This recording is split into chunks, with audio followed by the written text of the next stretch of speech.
నమస్తే, welcome to KTV Telugu. నేను వసంత్. హైదరాబాద్ నగరం ఊహించిన విధంగా అభివృద్ధి చెందుతోంది. అయితే పెరుగుతున్న జనాభాకు తగ్గట్లుగా సౌకర్యాలు ప్రభుత్వాలు కల్పించగలుగుతున్నాయా? నగరం విస్తీర్ణ చేయకుండా రియల్ ఎస్టేట్ను పెంచడం వల్ల ఎవరికి లాభం? ఉపాధి అవకాశాలు పెరగని నగరం నిజమైన అభివృద్ధి ఎలా చెందుతోంది? పెరుగుతున్న ఖర్చులతో పాటు ఆదాయం పెరగని నగరం వెనుకబడిపోతుందన్న అంశాలపై ఎన్నికలకు ముందు కేటీవీ వరుస కథనాలు ఇచ్చింది. మన నగరానికి ఏమైంది పేరుతో ఇచ్చిన కథనాలు ప్రజల్ని ఆలోచింపజేశాయి. ఇప్పుడు హైదరాబాద్ విషయంలో కొత్త సీఎం రేవంత్ రెడ్డి ఆలోచనలు కూడా అలాగే ఉన్నాయి. కేటీవీ ఎత్తి చూపిన సమస్యలకు పరిష్కారంగా ఆయన మాస్టర్ ప్లాన్ ఆలోచనలు ఉన్నాయి.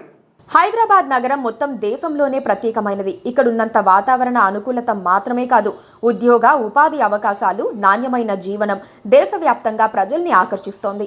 అందుకే హైదరాబాద్కు వలసలు పెరిగిపోతున్నాయి. 20 ఏళ్ల కిందటితో పోలిస్తే ఇప్పుడు హైదరాబాద్ నగరం రెండింతలు పెరిగింది. మరి దానికి తగ్గట్లుగా సౌకర్యాలు పెరిగాయా? వలస వస్తోన్న వారికి ఉపాధి కల్పించేలా ప్రభుత్వ విధానాలు ఉన్నాయా?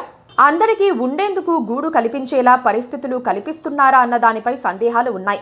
గత ప్రభుత్వం విధానాల విషయంలో ఇలాంటి విషయాల్లో అనేక సందేహాలు ఉన్నాయి. అందుకే ఈ నగరానికి ఏమైంది పేరుతో కేటీవీ ప్రత్యేకమైన కథనాలు ప్రసారం చేసింది.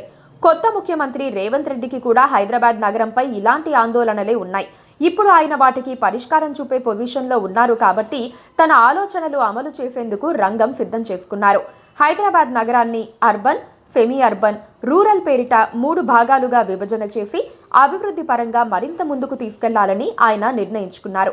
ఓఆర్ఆర్కు చేరువలో 25,000 ఎకరాల్లో హెల్త్, స్పోర్ట్స్, కాలుష్యరహిత పరిశ్రమలతో ఒక వినూత్న సిటీని ఏర్పాటు చేయాలని ఆయన ప్రణాళిక రచించుకున్నారు.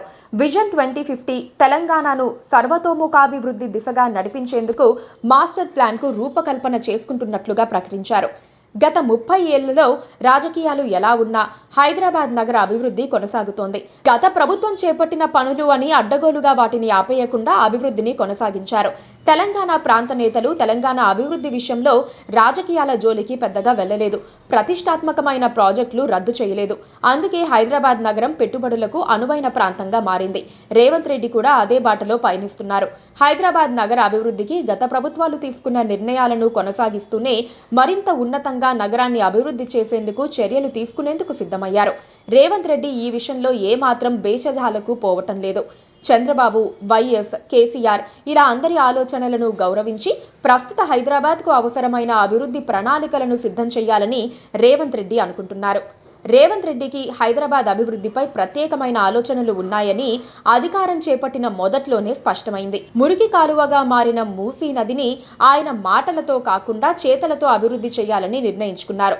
హైదరాబాద్ మహానగరంలో మూసీ నది ప్రారంభమయ్యే ప్రాంతం నుంచి చివరి వరకు మూసీ నది పరివాహక ప్రాంతాన్ని మొత్తం ఉపాధి, ఆర్థికాభివృద్ధి ప్రాంతంగా రూపొందించాలని నిర్ణయించారు.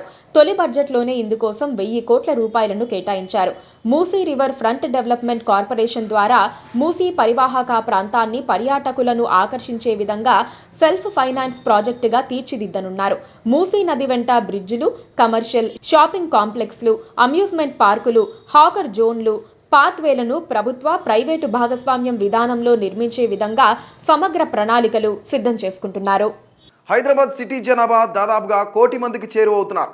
రాబోయే రోజుల్లో మరింత ఎక్కువగా వలసలు ఉండనున్నాయి. వీటన్నింటినీ తట్టుకునేలా హైదరాబాద్ సిటీ వరల్డ్ క్లాస్ అయ్యేలా రూపొందించడానికి బహుముఖ వ్యూహంతో అడుగులు వేయాల్సి ఉంటుంది. రేవంత్ రెడ్డి ఆ దిశగానే కదులుతున్నారని అనుకోవచ్చు. సో ఇలాంటి మరిన్ని ఇంట్రెస్టింగ్ అప్డేట్స్ కోసం మా కేటీవీ తెలుగును సబ్స్క్రైబ్ చేయండి, అలాగే ఫాలో చేయండి. అంతవరకు సెలవు, నమస్తే.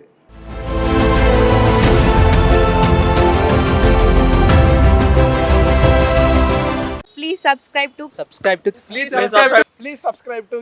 subscribe to KTV Telugu. KTV